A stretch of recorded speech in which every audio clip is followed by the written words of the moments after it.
Happy Friday. Friday is the day ruled by Venus.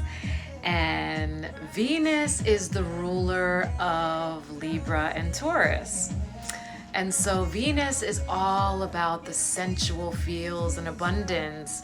She's known as the goddess of love, but she really brings abundance in all of its forms. So not only finances, but also in sensuality, like all of the beautiful feels and pleasures of being human. Venus rules that. And so today is the day ruled by Venus. Green is the color that connects with Venus. So just feel into those energies for yourself. Are you choosing pleasurable experiences for yourself, or are you addicted to self-sabotage and agony? And that has been the question of late that I've been actually moving through, processing a past relationship and moving through so that I do not invite the same experiences and repeat patterns again. And so this is what's huge about Chiron. Chiron is amplifying those energies. We don't want to repeat patterns that are self-deprecating or not pleasurable. I mean, why are we doing this, right? Why are we even choosing being human? For the lessons, for sure, but for the sublime feels of being human. Otherwise, we would stay spirit. Because in spirit, we don't get to have all those feels. So even in our deepest sorrow, we still get to feel. And that's why we choose being human again, and again. So the Ascended Masters that I pulled today, again, Melchizedek. So definitely today, I resolve to start creating, drawing these sacred stars, because he keeps coming up, and I know that he is trying to tell me something. And there's something that will be conduited through that sacred geometry. And I've been being a bitch ass, really. That's why he keeps coming back up again. He's like, you haven't done this yet. You said you were going to do this. You didn't do it. So he is coming in again. So I am resolving to be obedient to do this today, no matter what. Get my compass out, get a ruler out, get the pencils out, and start creating these, especially the 8-pointed star. And so Archangel Gabriel showed up. Gabriel is the guardian of the West. And so West is about healing also, but this particular card is about leadership. And it says it's time for you to assume your leadership power and position and lovingly guide others. And I have been resistant to that. My resistance is I don't desire for people to pattern themselves after me. I wish to be the inspiration for others to remember themselves. So when people ask, what do you do for a living? I literally say I help people remember who they are. Like, that's always my goal. And but I do understand that there's things that I need to be doing, making myself more visible and really owning what I know that I know that I know, because nobody's saying the things that I'm saying, and definitely nobody's going to be saying them the way that I'm saying them. Hi, Craig. I like your little smiley face. And so Merlin showed up, and this is the second time he has shown up, like in the, I would say like in the past couple weeks. And Lisa, because she is volumes of information, she said that it's believed that Merlin was one of the human inceptions of Saint Germain. I love that, because also King Solomon, whom I've never pulled in this deck before, showed up twice in the past week, and he was also considered one of the inceptions of Saint Germain. So Saint Germain, reincarnating as Merlin and King Solomon. So it's very key that these energies are showing up in all of their forms, but really connecting with the soul essence of Saint Germain and that violet flame, which I work with very intimately. And now the second layer of cards that I pull, remember, is for my inner circle. It's for my closest relationships. Myself as a mother with my kids, myself as a friend with my closest friends, myself in a union, which I am not in right now, but these are the closest relationships. And so lost love.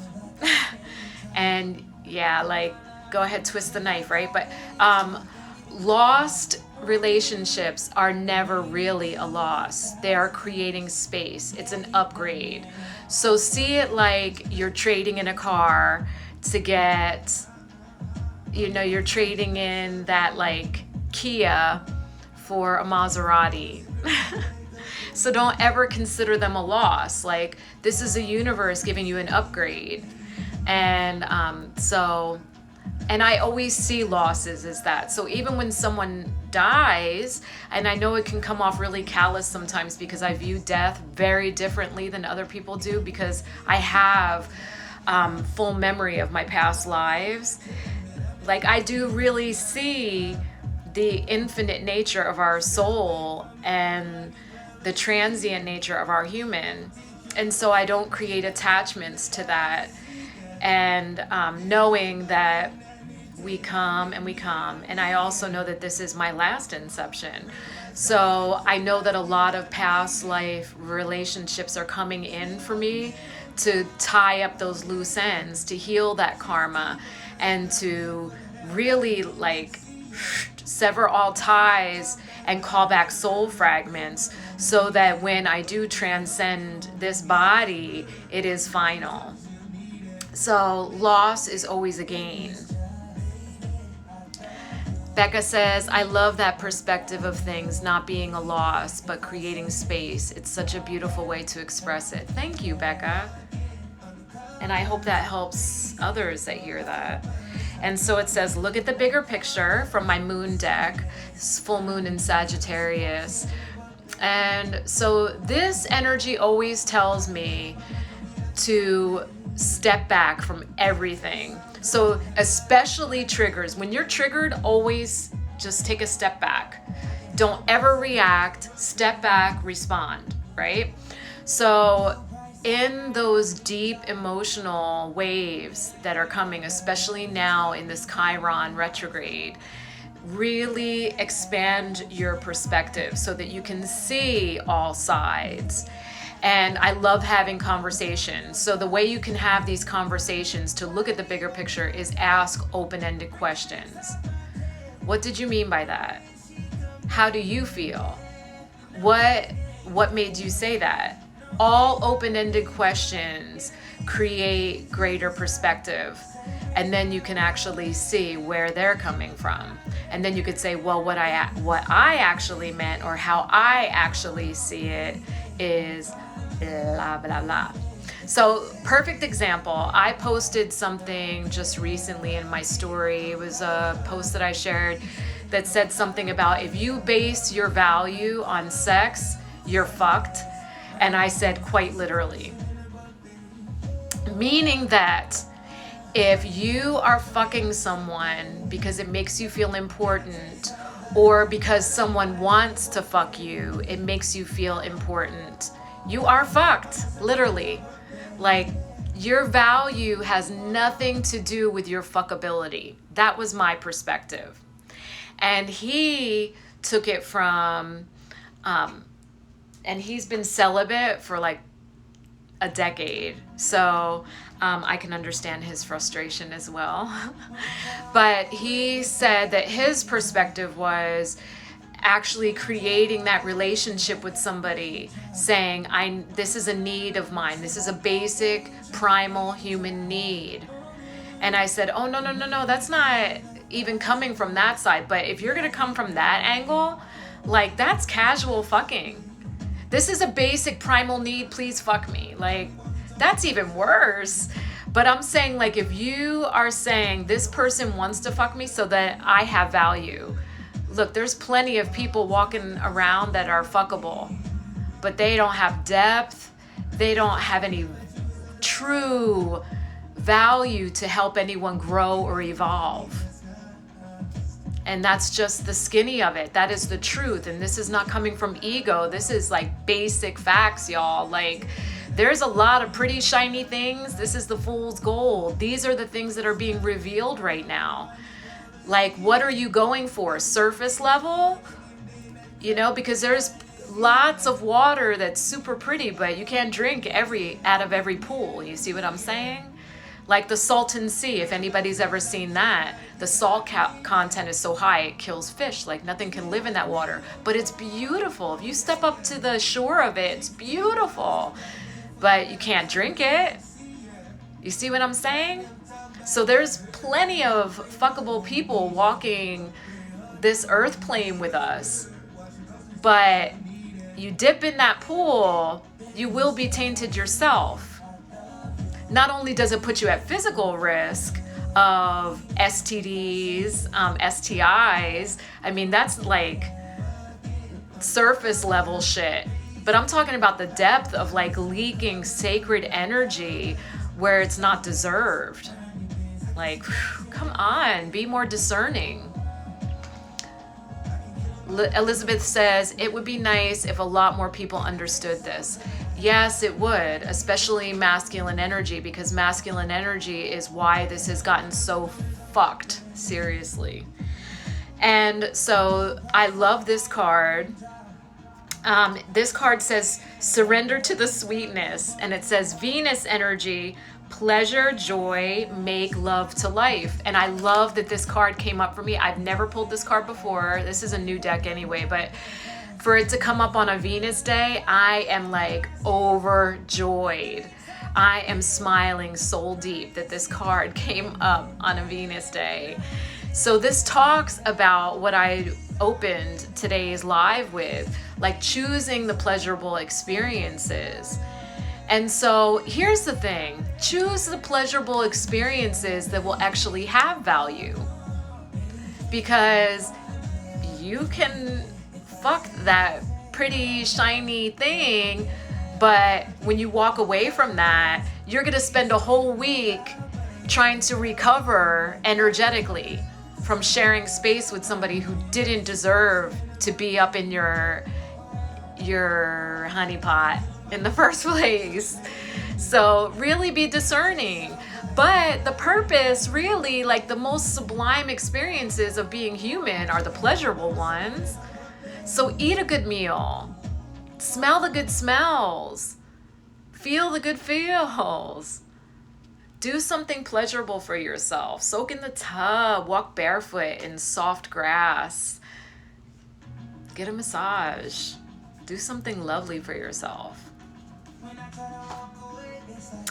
And so the sacred geometry that showed up, because now my altar pulls are about my work for this day, because it's current to the day. I don't pull like some people pull for an entire week. I pull daily because, you know, just to be honest, our psychic gifts don't work for ourselves. And I like feeling like I'm supported in the human experience, because being human is not the funnest thing. And I realized a long time ago, like in order for me to transcend the human experience, I got to get better at being human instead of like rejecting it. Because I realized like meditating 4 or 5 times a day was actually me escaping, using meditation as a drug. And I couldn't do that anymore. Like I have to embrace being human, because my path and purpose here is to help others, usher them into one, remembering who they are, but how to embody the light and still be human. Because a lot of people, and this is really irresponsible, there's a lot of retreats like the Kundalini Awakening, Third Eye Opening, those types of retreats are really, really irresponsible, because if you have not healed these lower energetic spaces in your human before you try to shoot this up, like literally it can make you psychologically insane. It can cause all kinds of physical disturbances in the body, make you ill, physically ill. And a lot of people are experiencing that right now with the ascension symptoms. because those of us who are doing the inner work, we're having minor disturbances, you know, like maybe a little bit of sleeplessness, a little bit of exhaustion, maybe feeling a little achy in some places as our body is purging things to make room for that greater vibration. But the people who are not doing the work are becoming really ill, like fevers, migraines, vomiting, diarrhea, like the more intense symptoms. And you will see very quickly people looking super haggard and aging really fast. Those who are not doing the work and also resistant to doing the work and not willing to do the work, they are looking straight up haggard. And I'm not kidding about that. Like people that are 27 looking like they're my age, 50. Whereas like, I definitely don't look my age because I am doing the work, and I don't do things like Botox and fillers and all of that shit. I don't do that, and I don't put spackle on my face and hide things. I actually wear eye makeup, but very little. I don't wear foundation at all. I do wear a little bit of powder just so I'm not like shiny as fuck because it's 110 degrees here. But this is my skin. So anyhow, and if you actually go back, what was it, a month ago, I did a video when I just woke up. That's me with no makeup at all. That's me. Anyhow, I've been using this example, like people who are selling out and really not willing to move into the new paradigm, they're also aging really fast. So like Deepak Chopra, if you Google Deepak Chopra images and look at him in April to now, it's only 4 months time, he looks night and day. Like what the fuck happened to him that quickly? And it's because of this, and it's a very real thing. I am super serious. And those who haven't been doing the work, it's a little late for that. Like you can try to swim and save yourself, but it's a little late for that. So my sacred geometry that showed up is the infinity. Infinity talks about embodying the infinite nature of the spirit, which I already connect with. And so bringing it into everything that I do. And that's really the purpose. So it's just relaying to me, I see the work that you're doing, because this is what I'm really moving through and what I need you to ask yourself, because asking open-ended questions in exchanges is important, but also to yourself. Ask yourself the open-ended questions, like what do you desire, and where is that desire really coming from? Is it really coming from here, or is it coming from here, right? Because of course Sherry in the human experience desires a partner, and that is not a secret. That is shit that I have shared over and over again, right? But what does Sherry really desire? I desire unity consciousness. You know why? Because in unity consciousness, everyone gets love. No one is passed up.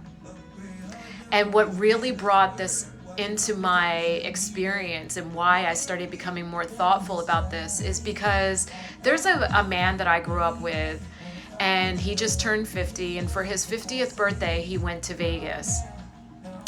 And he was not the handsomest boy growing up.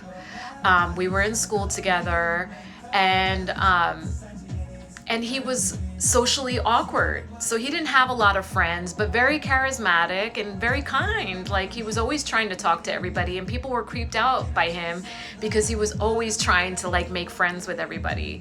So it was like almost pushy and really, like I said, socially awkward. Okay, so I never disliked him, but I was never like the girl that hung in any cliques. I was just kind of that girl that moved in the space of school and only had a very close friends, but I didn't run in any cliques. I wasn't that girl.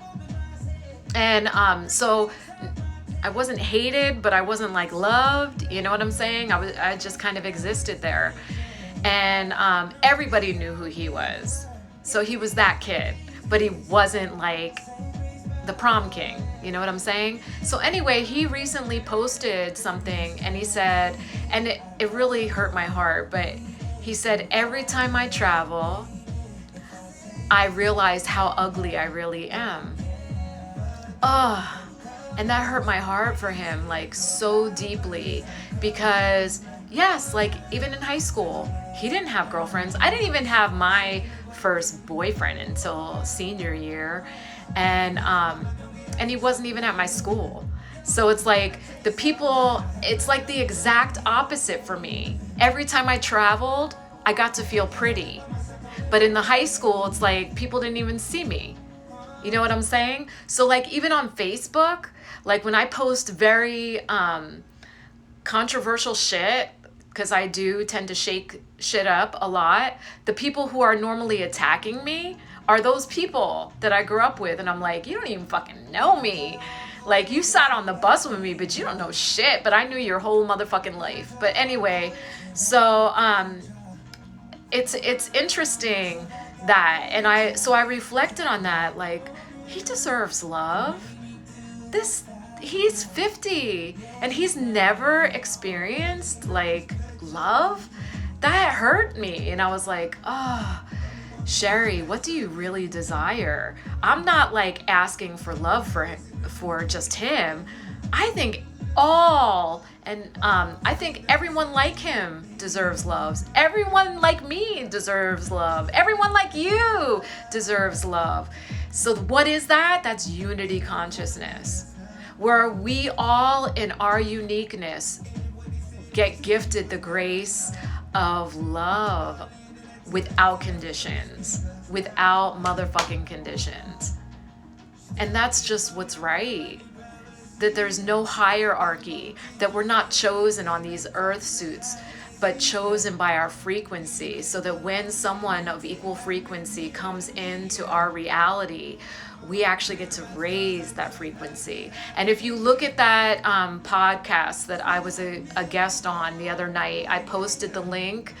It's from Mastermind. If you go back a couple days, it was Wednesday that I had that. I think it was Wednesday. It wasn't Tuesday. I think it was Wednesday. Was it? Ah, shit. Oh, no. I think it was Monday, actually. Oh, damn. It's already a week ago. Okay, so it was Monday night. I was a guest on the podcast, and we talked about that because Bruce Lipton created this little short video about frequency. Like, that's how we choose our partners, and if we choose our partners on frequency, that you can actually have true longevity in a relationship, because then that polarity always stays in harmony. But if you have someone and you're lowering yourself or vice versa, it actually will flatline when you come in together. So it was really interesting video, and then we discussed that afterwards and talked about that. But unity consciousness is where we all have that equal frequency somewhere, and you choose on that. You don't choose on some kind of hierarchy, and you don't choose off of the old patriarchal system, like, she looks like a good breeder, he has lots of money, she has a good job, he has a good job, they come from good family, they have good bloodlines, that looks like somebody that I would like to like show off to my friends. Like, fuck all that. And so his posting that about traveling and really getting to see how ugly he was, that really gave me clarity.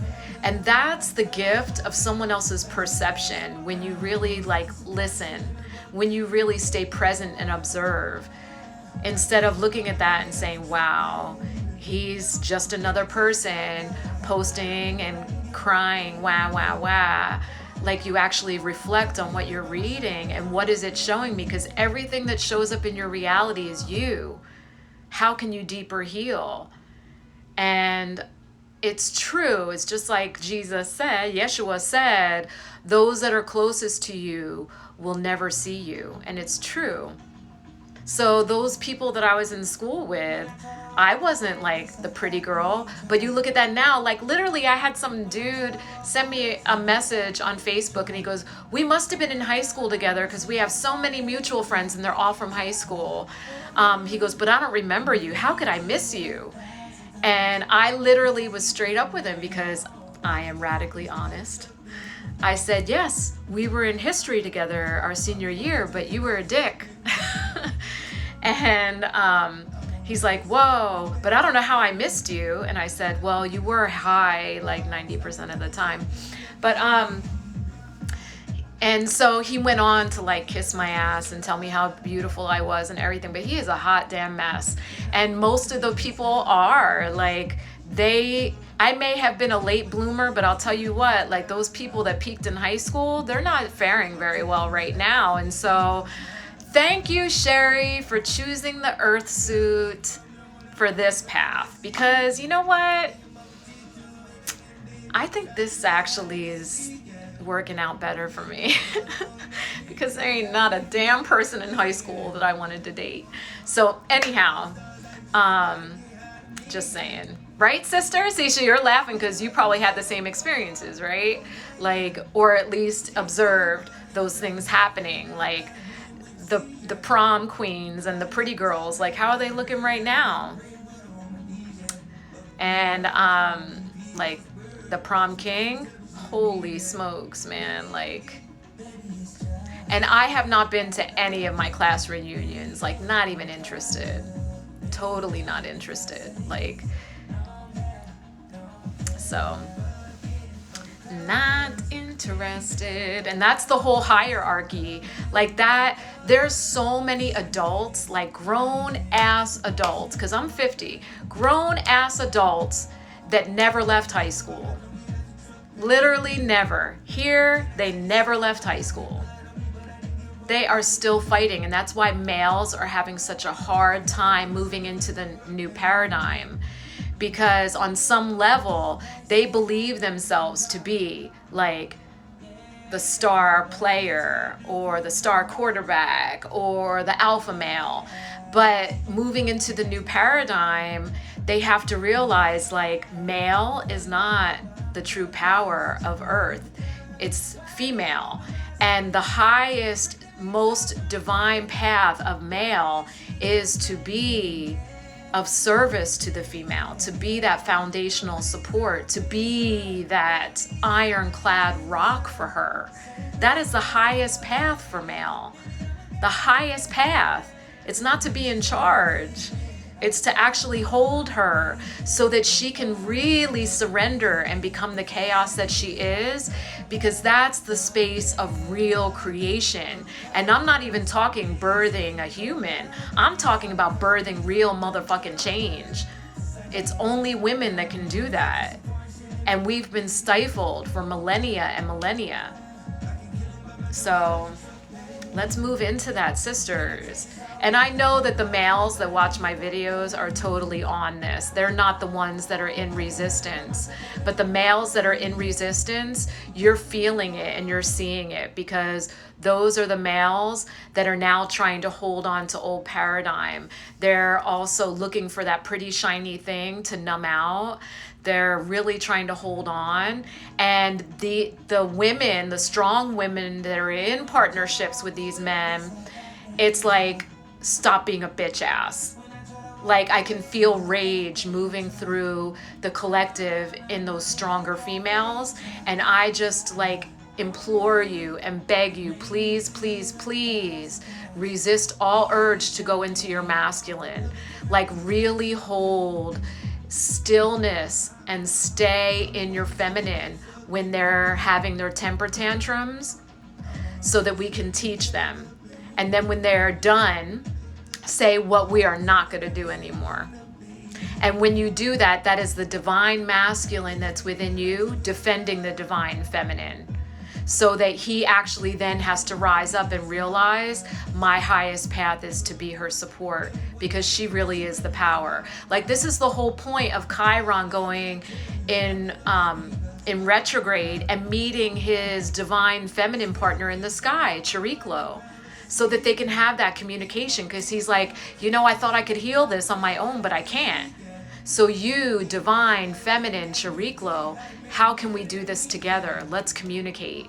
And they're meeting in the sky. The same reason why Venus was meeting Mars in the sky, because you are a much more effective warrior, men, if you get heart-centered. So Venus had to teach that to Mars. So anyway, I go off on tangents when I can have this conversation literally for a whole entire live on its own. Thank you, Amanda. Amanda's like, yes, I love this. It only takes one. Thank you, Amanda. I love you. And so message in a bottle showed up for me in the reverse. And who was it? I had someone literally just this week that got this in the reverse and like got scared because they're like, oh no. And I'm like, no. But message in a bottle in the reverse says, do not ignore red flags. And I was like, I felt that. It was literally like a spear in my heart. Like, dang, they salt my wounds. I think red flags are pretty. It's like decoration. No, I don't. Anyway, just kidding. But like totally, because when I ask these things, I'm like, what's my guidance for today? And so since I've been moving through this and like really processing, like I said, that past relationship, what could I have done better so I don't repeat these things? I have to get better at being human. Do not take men on potential, take them at their present. So the message in the bottle is basically saying that. If you really looked at his present, you would have seen all the circle of red flags around him and him standing in the middle of the red flags going, take me as I am. And I would have been like, next. But instead, I spent more than a year dicking around in that energy that now I have to process. So it's all good. It's all good. And so inner peace is my stone of tourmaline. So this is watermelon tourmaline that showed up for me. Watermelon tourmaline brings the energy of the heart and really starts creating peace around any of the agony, any of the pain, any of the betrayal that is stored there, all of those things. So like, yeah, I could use that. This is watermelon tourmaline. And so watermelon tourmaline has that beautiful green. It looks like that dark rind. And then it comes into the red, the pink. I love that. So it really does look like a slice of watermelon. And this is pink tourmaline. This is gemmy. This one was real. These pieces were really expensive, but I thought they were so pretty I had to have them. And where did I put it? Oh, and this is my watermelon tourmaline in Matrix. And so this is a chunk of quartz. And that's the watermelon tourmaline. In Matrix just means that it was in the rock that it grew in. So if it was left where it was harvested, it would continue to grow forever. And so that's why they're such powerful allies, because crystals are living things and they give off a frequency just like all living things, just like animals, plants, people. And so when you come into that space and you share space with it, our bodies, being mostly water, want to mimic that frequency. And that's why each one has a very specific personality that is healing for very specific frequencies, right? So the closer you eat to a source, the more live the food is and the higher frequency the food has. So it's the same with crystals and all the elementals, really. So there's that. And the culmination of today's spread has been coming up for me a lot recently. And you'll remember it as soon as I start saying the message. But the Whirling Goddess talks about losing your head. That a thread cannot fit through the eye of a needle if it has a head.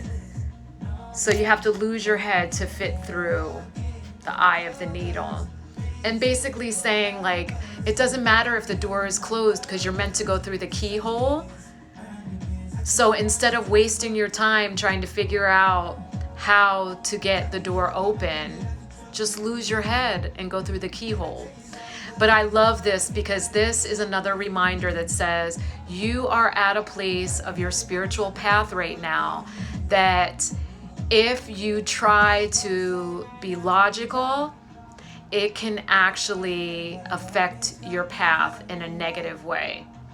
So I have to really let go of all logic. This is not logical. You have to let it go, because logic is not the place where miracles occur. Miracles don't occur in a shared space of logic or cerebral programming. That's not where miracles occur. And so I had to also think about this, my relationship ended, not because there was no love, by the way, which I was told, if I was still procreating, there would be no choice for him and he would not leave. But because I am no longer procreating, he had to leave, and I have to honor that. Even though Spirit has told me he will not be having biological children. And I'm sad for him for that. But what's going to happen is that on the tail end of that, it's going to hurt when he realizes. And it's okay. It won't be the first man that I'm there regret.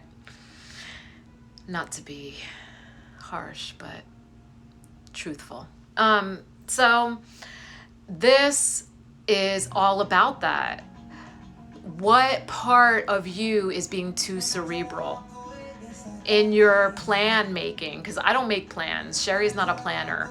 But in your goal setting, in your plan making, because I do focus wheels, I do focus wheels. It's funny because the conversation I just had this morning with someone where they said, I remember in my childhood how bodily functions was the funniest joke that we used to have. And I said, I don't remember being like that as a kid, burping and farting. I wasn't like that. Not that I was a stoic kid, but there were funnier things. And so when I just said that, I was like, oh, okay, synchronicity. So I hope whoever y'all are watching, if that was your thing as a child, that it awakens that inner child in you and that you're ooh, she said doo-doo. Anyway, so what are your goals? Me creating my focus wheels, I don't ever try to manifest something material, right? And so I usually equate material desires with ego, right? Because what do you need this for? If you really do need a car for transportation, are you trying to manifest transportation or a Maserati? I mean, come on, let's be honest. So here's the thing. When he's saying, I want to procreate and I want to have a house and a car and procreate, that is really his inner child connecting with the programming, saying, this is what's going to make me worthy, because this was the idea that was implanted here as a child. And because I was so abandoned by my mother and abused by my stepfather, that if I create these things as an adult, I am then worthy of whatever comes in for me. So literally working 3 jobs and trying to create this for himself is insanity. And also that masculine energy that is resistant to letting go of what they believed power is, which is the male body. And we are the same inside the skin, but these physical bodies are different. That's why we chose them. Hello. So the masculine body is meant to be the solid foundation, the support, the rock. The female is the chaotic power of the void. We are the embodiment of power. We are the power. And the males that are truly on a spiritual path recognize that. And that's why when they come into sacred union, they're able to create that healthy polarity, because they recognize that them holding her and watching her become her most powerful self is the highest path of male. Anyhow, so I digress. But this really talks about moving forward without your head. moving forward in your highest heart-centered desire. So I love that. I needed that reminder also to say, this may have happened to you, but he wasn't without his head. Because if he was really without his head, that probably wouldn't have happened. But you can't then go back and pick up pieces for him or talk him out of it, because then I'm talking him into something that's a manipulation. And I don't want that either. I don't want to have to talk anybody into loving me, because that's just bullshit. And anyhow, I hope none of y'all want that kind of experience for yourself. I am really inviting in better for myself. And that is my spread for the day. And I hope you all have a beautiful Venus day. This Friday is amazing. Remember, Venus is the goddess of abundance, but pleasurable experiences only, right? So maybe I'll choose something really special for myself today. I did make brownies last night. My kids both, they're adults, and it's crazy they fight over food, right? But they come into the kitchen and they're like, "You're making brownies?" And I was like, "Yeah, I know it's been a while, relax." And literally they were pacing, waiting for them to be cool enough to eat. And I'm like, man, 18 and 20, I'm like, these kids. And I had to hide them, because I was like, the whole pan will be gone by the time I wake up in the morning. So I hid them. So anyhow, and thank you, beautiful sister Elizabeth. You are so welcome. Thank you for hanging, listening to my stories. I love you. I actually love you all. Thank you. Thank you. I appreciate you sharing your most valuable commodity with me, your time and your energy, your most valuable currency. It did not go unnoticed or unappreciated. Thank you. And I am sorry for any disharmony that I myself have created. Please forgive me. And thank you for the opportunity to clean that. I love you, I love you, I love you.